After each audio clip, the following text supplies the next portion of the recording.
ধর্মেন্দ্র সম্পত্তি ভাগ হলে এই জিনিসটাই নিতে চান তার দুই মেয়ে। জানেন ধর্মেন্দ্র কোন জিনিস দুটির উপরে নজর রয়েছে তার দুই মেয়ের? ধর্মেন্দ্র সম্পত্তি বিতর্কে নতুন মোড়। শুধুমাত্র এই জিনিসে চাচ্ছেন দুই কন্যা।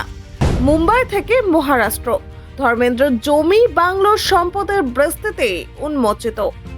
হিমান রেস্তোরাঁ থেকে ফার্ম হাউস, ধর্মেন্দ্র জীবনে বিলাসবহুল দিক সম্পর্কে জানলে চমকে উঠবেন। এসা আহানার জন্য এটা শুধু একটা গুরুত্বপূর্ণ জিনিস রয়েছে। ধর্মেন্দ্র সম্পত্তি বিতরণে হেমা মালিনী এবং কন্যাদের বিশেষ অবস্থান দেখুন। বলিউডের কিংবদন্তি অভিনেতা ধর্মেন্দ্র শুরু অভিনয়ের জন্যই, ব্যবসায়িক ক্ষেত্রে নতুন দিকেও পদক্ষেপ নিয়েছিলেন।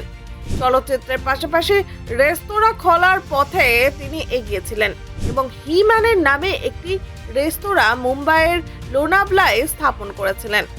এই রেস্তোরাঁ কেবল খাবারের মানেই নয়, পরিবেশও ছিল বিলাসবহুল এবং অতিথিদের আরামদায়ক অভিজ্ঞতা দেওয়ার দিকে বিশেষভাবে গুরুত্ব দেওয়া হয়েছিল।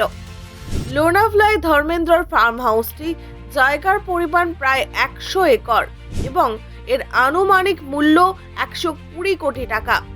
ফার্ম হাউসটি সম্পূর্ণরূপে প্রাকৃতিক পরিবেশের সঙ্গে মানিয়ে তৈরি করা হয়েছিল, যেখানে সবুজের প্রাচুর্য এবং আধুনিক সুযোগ সুবিধার সমন্বয় দেখা যেত। এখানে অতিথিদের থাকার জন্য বিলাসবহুল কক্ষ এবং বিনোদনের জন্য আলাদা আলাদা এলাকা রাখা হয়েছিল। মুম্বাই থেকে শহরের বিভিন্ন এলাকায় ধর্মেন্দ্রর আরও বেশ কয়েকটি বাংলো এবং রিসর্ট রয়েছে। এগুলো শুধুমাত্র আরামদায়ক জীবনযাপনের জন্য নয়, একই সঙ্গে বিনিয়োগের গুরুত্বপূর্ণ অংশ হিসেবেও বিবেচিত। সম্পত্তিগুলি শহরের মূল এলাকায় হওয়ায় তার মূল্য যথেষ্ট বেড়ে গিয়েছে। ধর্মেন্দ্র সম্পত্তি শুধু মুম্বাইয়ে সীমাবদ্ধ নয়, মহারাষ্ট্রের বিভিন্ন অঞ্চলে তার নামে বাড়ি ও জমি মিলিয়ে প্রায় 17 কোটি টাকার সম্পত্তি রয়েছে। এছাড়াও চাষযোগ্য এবং অচাষযোগ্য জমিও মালিকাধীন রেখেছেন, যার মোট মূল্য 1.4 কোটি টাকা। এই জমি তার বিভিন্ন ব্যবসা এবং বিনিয়োগের জন্য ব্যবহার করা হতো। অভিনয়ের পাশাপাশি ব্যবসায়িক দিকেও ধর্মেন্দ্র দৃষ্টি ছিল। রেস্তোরাঁ, ফার্ম হাউস এবং অন্যান্য সম্পত্তি তার জীবনে আর্থিক স্থিতিশীলতা এবং দীর্ঘমেয়াদী বিনিয়োগ নিশ্চিত করেছিল।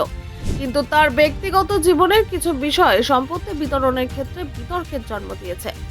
ধর্মেন্দ্রর প্রথম স্ত্রী প্রকাশ করের সঙ্গে বিবাহ বিচ্ছেদ হয়নি। ধর্মেন্দ্র চেয়েছিলেন তাদের সম্পর্কের অবস্থা অপরিবর্তিত থাকুক। পরবর্তীতে হেমা মালিনীর সঙ্গে তার সম্পর্ক স্থাপিত হয়, কিন্তু হিন্দু ম্যারেজ অ্যাক্ট অনুযায়ী এই বৈধ বিবাহ হিসাবে গণ্য হতো না। ব্যুরো রিপোর্ট, নির্ভীক বার্তা।